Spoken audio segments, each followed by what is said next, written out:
Shop came back here once again. Shot to video. Is Murder Prime real? To me, it's one of the dumbest debates, dumbest discussions of all the Transformers across, no matter what brand it is, and that is the problem with Optimus Prime and him killing Decepticons, even though no one's complained when he killed Decepticons in Prime, or Armada, or Energon, or Cybertron, or RID-1, RID-2, Beast Wars, or G1. No one complained about those Decepticons he ran over and lit up like a Christmas tree. That you know that was in critical condition. Okay. Now somebody say, well, it gotta be real. Look what he's done throughout the movies. Let's break it down, right? In the first Transformers movie, right? That very first movie, the first kill he ever gets is Bone Crusher. Self-defense. Bone Crusher wasn't going to listen. He already chopped off the man's arm. Bone Crusher could have asked to surrender. Bone Crusher wasn't hearing it because Bone Crusher wanted some blood. Bone Crusher already killed at least a good 100 people on the highway. He ran through a bus, knocking over all types of vehicles, breaking people's necks. The man was a cold-blooded murderer. Nobody's shedding any tears for a psychopath of Bone Crusher. He wanted blood. It didn't matter whose blood had to run for it. I gave it to him back. Bone Crusher ain't running from nobody. I can give him that. So Optimus Prime, really? Really? Then let's get to it. So, but nobody's shedding any tears for Bone Crusher. I want first thing first.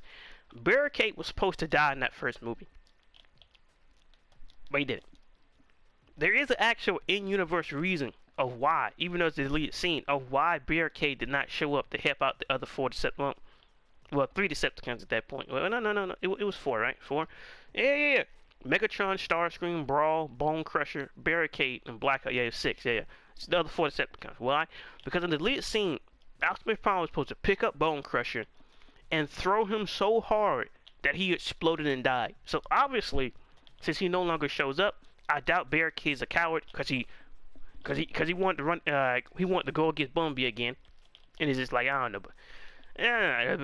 Barricade, pay attention to his movements. The man's not a coward. So in my opinion, you can just say I'm being biased. You can call it whatever. Optimus Prime took him out of commission, and he chose not to murder him. Let's go to another case. If Optimus Prime was so bloodthirsty, if he was so vicious that he wanted to see the world run red with Energon all over the planet, then why didn't he ever consider pushing the R-Spark into Megatron's chest? Don't get quiet now. Think about it. He never considered it to be an option. He always thought to sacrifice himself for the greater good. Why was pushing the Megatron's chest never an option? It was almost like he still cared for Megatron to a certain degree. It's the same way. Well, if you think about it, a lot of Transformers in the first movies aren't just cold-blooded killers. Because they chose to spare Brawl. Even though they had Brawl dead to rights. They chopped off his arms, lit his chest up, and he went down. Why didn't Ironhide, Ratchet, and Bumblebee finish off Brawl? Oh, and not Bumblebee, Jazz finish off Brawl? Why didn't Blackout tag team with Starscream to finish off Ironhide or Ratchet after Starscream lit him up like a Christmas tree? Why let him live? The only 2 people that gets killed is Brawl for getting back up, Bone Crusher, and Jazz and Megatron. The Blackout gets taken out by somebody else. Brawl gets taken out by Bumblebee, but besides from Blackout getting killed by the humans, not too much depth of Transformer and Transformers violence happens in that movie. And even then, when Megatron gets killed, Optimus is still sad for him. He takes no pleasure in Megatron's death, if you still consider him to be brothers. But Murder Prime. Oh, what about that second movie when he hunted down Demolisher in Sideways? At any time, did they ever try to surrender?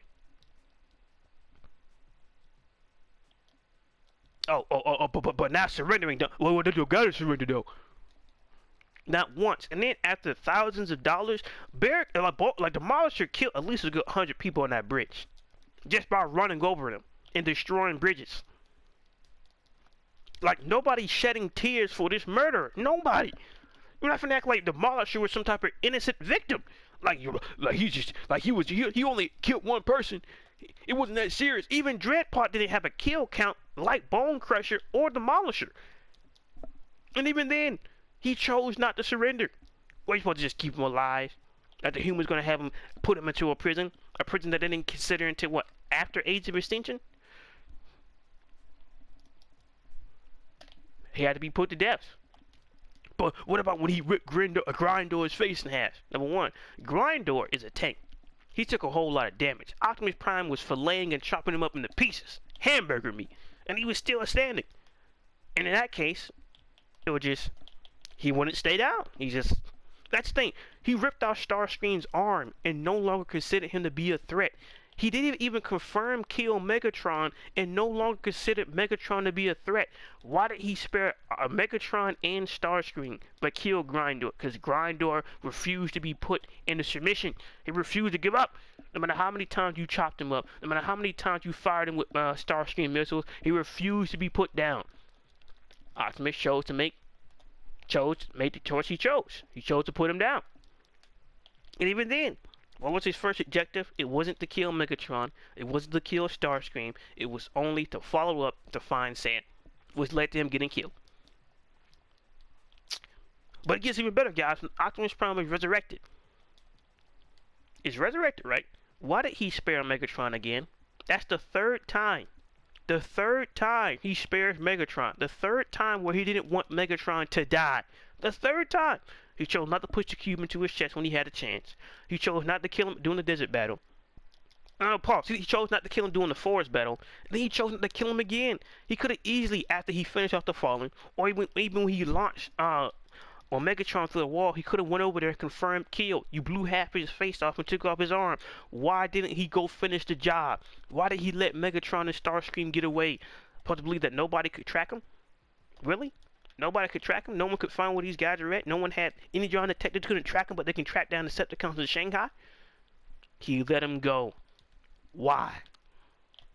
But he's Murder Prime. But he's bloodthirsty, right? Like the Fallen didn't deserve to die. Okay, did the Fallen ever consider surrender? No. So what he was supposed to do? Just let him go, before he could just do the same thing over again? I'm sorry, I can't say it's. I guess I'm saying what I'm saying. The Fallen deserves to die.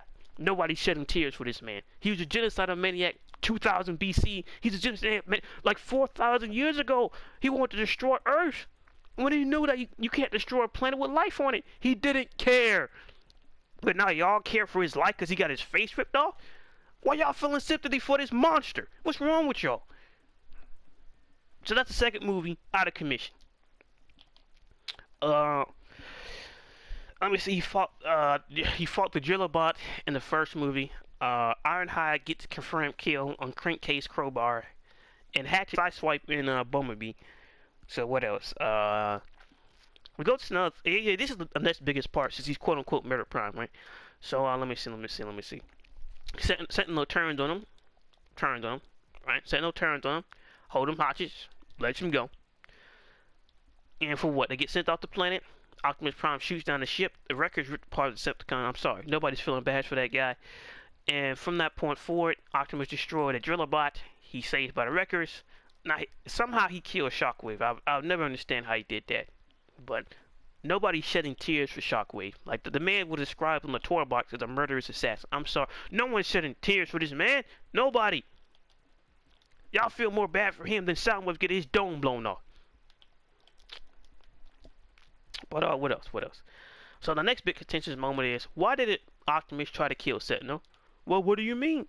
So, when you pay attention in the fight, when Sentinel hops down and Optimus Prime charges at him, he forced him against the wall and he had his arms pinned. He could have followed up and decapitated him. He chose not to. He chose to hold him against the wall. Sentinel headbutts him. The fight continues. The fight continues for quite some time. Then Sentinel realizes he's outnumbered, or you want to call him a cow, either or. He calls him back up and get the Decepticons to fire on Optimus. On which, from his viewpoint, he's fighting humans and Decepticons. Bumblebee, Sideswipe, and everybody else, and Dino. So, it's not like, well, we had a fair 1v1. He was also getting jumped and lit up. So, it just, technically, you can argue he had no other choice. So, Sentinel gets shot dead in his chest. He falls back. Optimus chases him down to the bridge. And if you pay attention, Sentinel gets his arm wrapped up in the bridge. And he's defending himself with one arm. Optimus could have came over and executed him. outright decapitated him, but he didn't. Why didn't he execute Sentinel when he had the chance? Why? Same thing with Megatron. Let him live a time and time again, but he's Metal Prime, right? He kills everything he sees, right? He's a cold-blooded murderer, right? Right? Let's go to another case. If he wasn't trying to kill Sentinel, well, no, correct. If he was trying to kill Sentinel, then why would he beg Sentinel for his life? Please, there will only be one. He didn't beg Megatron when he got his chest blown into. So why did he beg Sentinel? It's almost like he wasn't even trying to kill Sentinel until Sentinel tried to kill him after ripping his arm off and trying to stab him. But I'm supposed to feel bad for him. Feel bad. Was another case. No one feel bad for Optimus Prime killing Megatron. But that deleted scene though. We're not gonna talk about how it don't make no sense how Optimus can kill with one arm, right? But he just took out Sentinel. No, on the bridge. Talking about the same Sentinel he tried to spare. So if he learned his lesson with Megatron and chose to finally kill him, then why did he also make sure to double tap and kill Sentinel? Especially after killing Ironhide. Especially after killing Skids and Mudflap. But Invisible he should kill. But Batman should kill his villains. Optimus does it. He's a murderer. And he's going against the Geneva Convention. That's why I say, ladies and gentlemen, don't believe what people say because they always lie. So that's that movie, right? Let's go into Age of Extinction. Could have exterminated the humans. Chose not to. He chose to tell the Autobots to run away.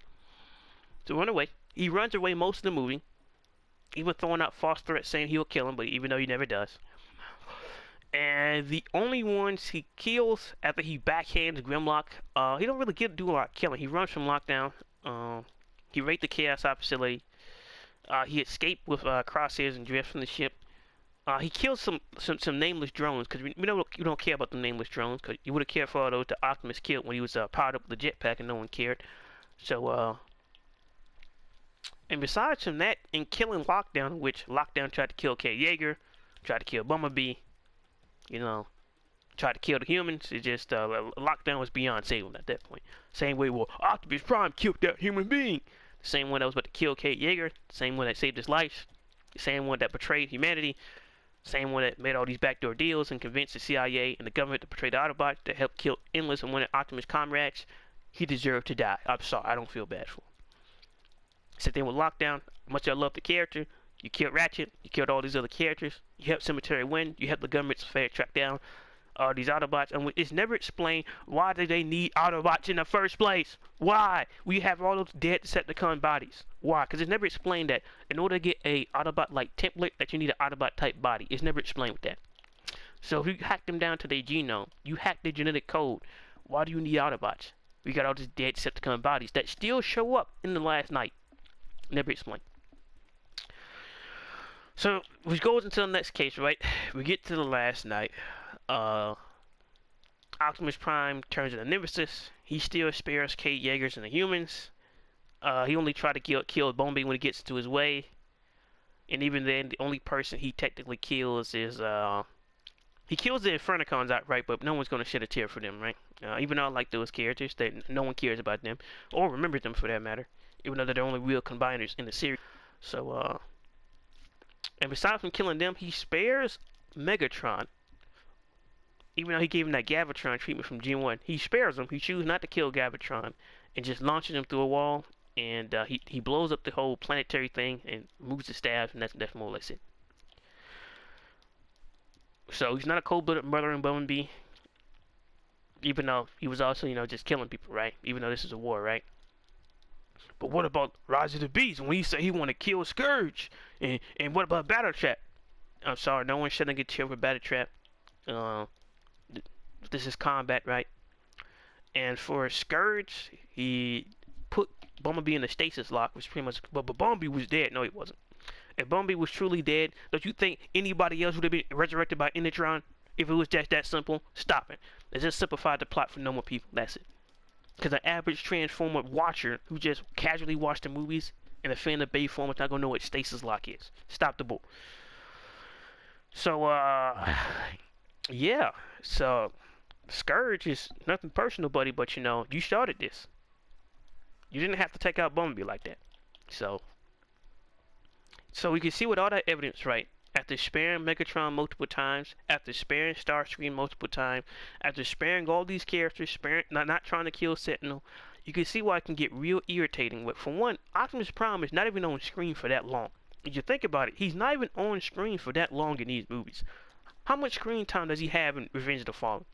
How much screen time does he have in Dark of the Moon when he's out of commission for most of the movie when he was trapped, when he was sent out the planet, or following someone else? How much screen time does he have even in the first movie? Crickets, right? Crickets. We want to talk about Godzilla. Like I always say, don't believe these people. They always lie. But outside of that, that's more or less it. I don't believe Murder Prime is a real thing. Most of the actions he does is justified. But he ripped open Grindo's face. What, you were supposed to shoot him in his chest after all those shots he took to the chest? He fired Starscream's missiles at him, and he was still standing. He sliced him up with his own weaponry, and he was still standing. What else is he supposed to do to him? Just what, give him a pacifier and rock him to sleep? I'm sorry, some of these deaths are just, you had no other choice. Bone Crusher wasn't going to stop. Grinder wasn't going to stop. The Falling was never going to stop. There weren't. Lockdown was never going to stop. It's night. Always outside the Infernicons no one cares about. He doesn't murder anybody. And which the KSI drones don't count. So technically it was rather the Last Night or Age of Extinction. Because the only confirmed Transformer he kills is Lockdown. If you don't count the KSI drones, in which most of them don't count outside of Megatron. So, and then the only one he does kill is like, he killed the Infernicons, but it's outside of them, he's don't really murder nobody. So what, he's down to what, 1, 2 kills per movie, give or take? And the most he got was like what? Was Dark of the Moon and Dark of the Moon. Yeah. The kill count goes Dark of the Moon, Age of Extinction. You can interchange those two, and then the Last Night. Then like the first 2 movies, he don't really kill that many people, but he killed the Abolisher and the Fallen, and Grindo. That's 3 people, buddy. He killed Bone Crusher. That's 1 person, buddy. He only kills 1 person in the first movie, just 1. Megatron is taken out by somebody else. Blackout is taken out by somebody else. Starscream escaped. Brawl is taken out by Bumblebee. So what is Murder Prime coming from? He kills 2 people in that movie. 2? No, correction. 3. He kills 3 people in Revenge of the Fallen. He kills Demolisher. No other choice. He was a monster. He kills Grindor because he wouldn't stop. He's a monster. And he kills the Fallen because, you know, he wasn't going to stop because he's a monster. Because you can't explain why didn't Optimus Prime try to kill Megatron and Starscream after that. What's your explanation, buddy? Crickets. But of course, we all need those clicking views because you're a fiend. But you know, it is good to be back, you know. Even though it's temporary, it's good to be back doing what I do best, you know. I do have fun doing this stuff, but is Murder Prime real? In my opinion, no. But hey, maybe I'm on drugs, you know, even though I don't do drugs. Maybe I'm delusional, right? Maybe I haven't watched these movies time and time again, right? But who knows? But WK, but do you believe the Murder Prime theory or rumors is real, or is it just overhyped, blown speculation based on, you can argue that Bumblebees have just as much a kill count? Actually, correction. Bumblebee has a higher kill count than Optimus Prime. Oh, no, he's not. Let's think about it. He kills Brawl, confirmed. On to the second movie, he killed those Decepticons that was brought back to life by the Osborn family. Now that's what at least 7 more bodies. At least 7. Out of commission. He killed Ravage and he kills Rampage. 2 more bodies. That's 12 to 15, and the thing that started the Murder Prime in Revenge of the Fallen. So he helped kill his Hatchet in the 3rd movie. What else? He killed Soundwaves, another one. He helped kill some drones along the way. And now I think about it, but Bumblebee, he also killed Stinger, and I think about it, I think he might have a higher kill count than Optimus. That's how I think about it. I could be wrong, but he was also killing them drones as well. I think he might have a higher kill count than Optimus, Bumblebee. But Bumblebee gets a pass, right? Because, you know, he can't talk, and he uses his radio to talk, and K. Yeager, Ultra Heaven, so on and so on. Is what it is. Maybe WK got like the video. And do you believe in the murder prime speculation, or you just believe it's just the same usual thing? Fans taking things out of context and just running with it because it sounds more interesting than what they got. Because remember, guys, the truth don't matters. The only thing that matters is how I feel about it. And when you realize that about the world, you realize what the world is the way it is. Been as WK, we got like the video, like, comment, subscribe, no. Peace.